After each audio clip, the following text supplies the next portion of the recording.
तो शूद्र में तो ये है कि ढोला प्रथा के अनुसार महिलाओं को जो है शूद्र जब शादी करके लेके जाते पहले किसकी सुहाग रात किसके कौन बनाते थे जाके। ने हमें अधिकार दिया है सीना चौड़ा करके घूमने के लिए। संविधान ने अधिकार दिया है कि हम लोग कानून व्यवस्था के साथ बंधे रहे। संविधान ने हमें अधिकार दिया, लेकिन ये अधिकार अगर छीन जाएंगे हिंदू राष्ट्र के अंदर महिलाओं को कौन सी जगह पे आप रखोगे, उसका जवाब हमें चाहिए। जैसे राज्य के अंदर दलितों को घास खिलाया जाता है और उसके बाद कोई बोलने के लिए तैयार नहीं है। अखिलेश यादव जैसे व्यक्ति जो मुख्यमंत्री रहे प्रदेश के और इतना बड़ा सूबे का मुख्यमंत्री रहा, इनकी पापा ये खुद, लेकिन उनके बावजूद भी उनका घर जब खाली हुआ था तो उनको गंगा जल से धो के शुद्धिकरण करे थे। आप बताइए यादव कथावाचक के ऊपर जो मूत्र छिड़क के उसको शुद्धिकरण करे थे, तो आप समझे कि इतना बड़ा व्यक्ति अगर शुद्धिकरण करते हैं ये लोग, तो आप और हम किस खेत की मूली है, ये कमजोर नहीं थी। लेकिन आज हिंदू का जो है शासन चारों तरफ होने के बाद भी हिंदू कमजोर हो रहा है। आप बताइए ना, राष्ट्रपति से लेकर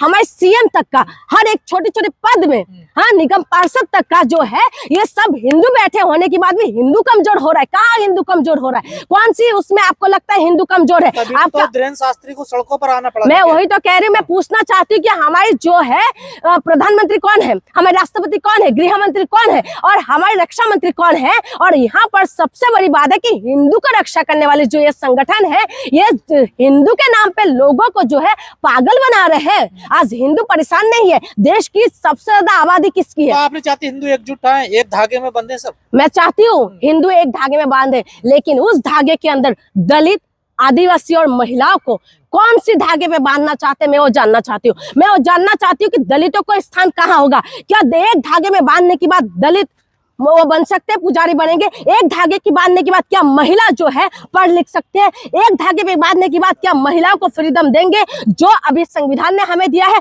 मैं संविधान के मुताबिक चलना चाहती हूँ। मेरे संविधान मुझे अधिकार देते हैं, बोलने का अधिकार देते हैं। वह संविधान ने हमें मान सम्मान और अभिमान दिया है और आज संविधान को हम लोग मानते हैं और संविधान ने हम लोगों को जो है उड़ना सिखाया। अगर दलित सीजीआई बन पा रहे हैं ना, ये सिर्फ और सिर्फ संविधान की वजह से है, नहीं तो दलितों की है ना हाल बेहाल करने के लिए ये लोग कचरा नहीं छोड़ा। हिंदू राष्ट्र में जात पात होगा, भेदभाव बिल्कुल होगा, क्यों नहीं होगा? देश 1950 से पहले कौन सा राष्ट्र था बताइए? संविधान लागू होने से पहले कौन सा राष्ट्र थे? हमारे भीमराव अंबेडकर के जो पानी पीने नहीं देते थे वो तब उस टाइम किसका राज था? आप बताइए ना। उस वक्त की बात करें जिस टाइम दिल्ली तक की आगे मटका पीछे झाड़ू लगा के घुमा रहे थे, वो लोग कौन लोग थे?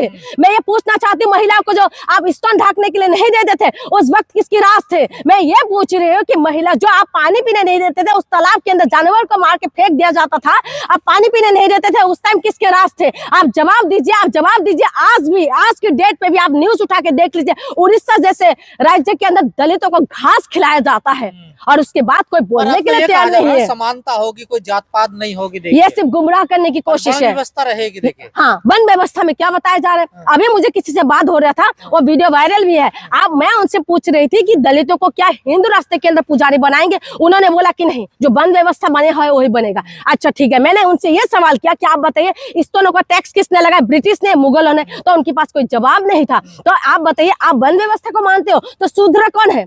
तो शूद्र में तो ये है कि ढोला प्रथा के अनुसार महिलाओं को जो है शूद्र जब शादी करके लेके जाते पहले किसकी सुहाग रात किसके कौन बनाते थे जाके? वो प्रथा कौन लेके आए थे? महिलाओं के साथ इतना गंदा प्रथा किसने किया? उस टाइम भी महिलाओं को बलिदान करना पड़ा, खुद को सुसाइड करना पड़ा, क्योंकि ये लोग जो है महिलाओं के साथ रंगला करते थे। शादी जैसे पवित्र बंधन में बनने से एक दिन पहले इनके साथ जाके इनका बिस्तर गर्म करना पड़ते थे। क्रिकेटर भी तो देखिए समर्थन में आ रहे हैं इस यात्रा के। कौन सा क्रिकेटर क्या करते? पेप्सी जैसे, जो कोको कोला जैसे का जो विज्ञापन देते हैं, जो आप गुटखा जैसे जो है, गुटखा पैकेट के नीचे क्या लिखा रहता है? जब ऐड आते हैं उसमें भी कहते हैं कि हमारे शरीर के लिए हानिकारक है, लेकिन ये लोग करोड़ों रुपए लेके ये उसका वो देते हैं, विज्ञापन देते हैं। आज जो क्रिकेटर की बात करते हैं, विराट कोहली की जैसे हमने महान हस्ती को हमारे देश ने विराट कोहली बनाया, लेकिन हमारे देश से वो कहाँ पर है? अभी कहाँ पर है? जब पैसा कमाया, शोहरत कमाया, उसके बाद हमारे देश की जनता से उनको प्यार है। आज लंदन में बचे हुए हैं, तो इसीलिए मैं नागरिकता छोड़ दिया। मैं वही कह रही हूँ कि बड़ी बड़ी हस्तियां बोलेंगे तो इसका मतलब वो सही है। बड़ी बड़ी हस्तियां तब कहाँ चले जाते हैं? जब महिला के साथ बलात्कार होते हैं, मणिपुर जैसे कांड होते हैं, तब कहाँ चले जाते हैं? हाथरस जैसे कांड होते हैं, अंकिता भंडारी जैसे कांड होते हैं, बिल्किस बानो जैसे कांड होते हैं, जो तब कहाँ चले जाती है? लोग जो है, ये जो बाबू जो बापू के नाम पे धंधा करने वाले जो डाकू बने हुए हैं, जो राम रहीम जैसे, और ये आपका क्या नाम है इसका, आसाराम बापू जैसे, इनको पैरोल में जब बाहर आते हैं तो ये लोग कहाँ चले जाते हैं? तब इनके हाथ में ना तो ट्वीट कर सकते हैं ये लोग, ना ये लोग तब बोल सकते हैं। आप बताइए ना, तब कहाँ चले जाते हैं ये लोग? आप क्रिकेटर सपोर्ट करें, फिल्म स्टार सपोर्ट करें, तो इसका मतलब वो सही होगा। आज संविधान ने हमें अधिकार दिया है सीना चौड़ा करके घूमने के लिए। संविधान ने अधिकार दिया है कि हम लोग कानून व्यवस्था के साथ बंधे रहे। संविधान ने हमें अधिकार दिया, लेकिन ये अधिकार अगर छीन जाएंगे, हिंदू राष्ट्र के अंदर महिलाओं को कौन सी जगह पे आप रखोगे, उसका जवाब हमें चाहिए। हिंदू राष्ट्र के अंदर क्या महिला को फ्रीडम देंगे? राष्ट्र के बहाने संविधान पे निशाना है। बिल्कुल निशाना है। आज संविधान बचाने की सबको जरूरत है। आज लोगों को लगता है कि जो संविधान की बात करते हैं ये मूर्ख है, ये हमें जो हिंदू विरोधी है। हम हिंदू विरोधी नहीं है। हम लोग जो है, हम लोग भगवान को मानने वाले लोग हैं, लेकिन हम लोग जो है इंसान की इंसानियत को समझने वाले लोग हैं। हमारे देश, हमारे देखिए असम के अंदर एक गायक थे जो जुबिन गायक, आपने सुना होगा। वो ऐसा सेलिब्रिटी पैदा होके कोई दिखाए ना, ऐसा माइकल लाल कोई पैदा हो सकते हैं जो सरकार के सामने जब गलत कोई बोलता था तो उसके सामने खड़े हो जाता, चाहे वो बाबा हो चाहे वो नेता हो। लेकिन आप देखिए सारे सेलिब्रिटियों का लाइन लग चुके हैं, ये लोगों को गुमराह करने की कोशिश कर रहे हैं। ये लोग क्या कर रहे हैं? इनके पास अच्छा खासा इनका बिजनेस चल रहा है, अच्छा खासा इनका सब कुछ चल रहा है, तो जनता गए बाहर में। लेकिन जनता को ये समझना पड़ेगा, अगर संविधान नहीं रहेगा। ये यात्रा धीरेन्द्र शास्त्री की है कि इसके पीछे सरकार है? भाई सरकार ही तो होगा, नहीं तो संविधानिक जब संविधान लागू है और उसके बाद हिंदू राष्ट्र के नाम से कोई यात्रा निकाल रहे हैं, आप बताइए, उसका मांग करके यात्रा निकाल रहे हैं और उसमें अनिरुद्धाचार्य जैसे व्यक्ति आ जाते हैं और उसके बाद आप कहते हैं कि सरकार शामिल नहीं है। सरकार जो है संवैधानिक तरीके से बनी हुई सरकार है, लेकिन उसके बाद भी अधिकार है आंदोलन करने का, अधिकार है यात्रा निकालने का। लेकिन जो हिंदू राष्ट्र से बोल रहे हैं कि संविधान में हिंदू राष्ट्र के बारे में बताया गया। बाबा साहब आम्बेडकर ने जो है, उन्होंने जो हिंदू कोड बिल लेके आए थे ना, तो बाबा साहब आम्बेडकर सबसे ज्यादा खुश थे। उन्होंने बोला था कि संविधान लागू होने से ज्यादा खुशी मुझे हिंदू कोड बिल से खुशी मिल रहे थे। तो ऐसा बाबा साहब आम्बेडकर के जैसा महान व्यक्ति का पैदा होना जरूरी है, जिन्होंने महिला को समझा। ये हिंदू कोड बिल के द्वारा हम महिलाओं को सम्मान दिया, तो हिंदू राष्ट्र के अंदर महिला तो जूती पे रहेंगे। ये लोग तो कहते हैं महिला जो जन्म होते शादी से चरित्रहीन होते हैं और महिलाओं को पुरुष के अधीन रहना चाहिए। ये सारी बातें किसने बोला बताइए? ये सारी चीजें किसने बोला? आज महिलाओं को तुम लोग जिस नजर से देखते हो, ये सारी चीजें तो ये हिंदू राष्ट्र के अंदर ये फिर से वही व्यवस्था में लेके आ सकता है। ये कहता है कि ये महिला जो शूद्र महिला के साथ ये कुछ भी कर सकते हैं। उसके लिए कौन होगा? आज हाथरस जैसे बेटी को इंसाफ नहीं मिल पाते, उसके लिए आपने देखा होगा कितना संघर्ष करना पड़ा।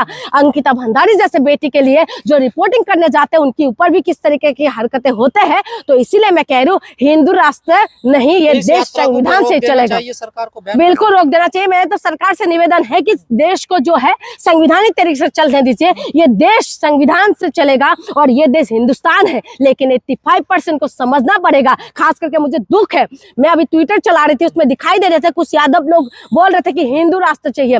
आप समझिए कि हिंदू राष्ट्र के अंदर जो आपका स्थान क्या होगा। अखिलेश यादव जैसे व्यक्ति जो मुख्यमंत्री रहे प्रदेश के और इतना बड़ा सूबे का मुख्यमंत्री रहा, इनकी पापा ये खुद, लेकिन उनके बावजूद भी उनका घर जब खाली हुआ था तो उनको गंगा जल से धो के शुद्धिकरण करे थे। आप बताइए, यादव कथावाचक के ऊपर जो मूत्र छिड़क के उसको शुद्धिकरण करे थे। तो आप समझे कि इतना बड़ा व्यक्ति अगर शुद्धिकरण करते हैं ये लोग, तो आप और हम किस खेत की मूली है? यही संविधान ही है जो छोटे से लेके अमीर तक का एक वोट का पावर दे के रखा है और सबको बराबरी का हिस्सा दिया। हिंदू राष्ट्र में ये कुछ भी नहीं रहेगा, हम सब जूती बन जाएंगे और इनका जो है ये लोग महिलाओं को अपना रखेल बना लेंगे और महिलाओं का मान सम्मान अभिमान को पूरी तरीके से खत्म कर देंगे। इस दीवारों को तोड़ना होगा और हम लोगों को जो है संवैधानिक तरीके से आगे बढ़ना होगा।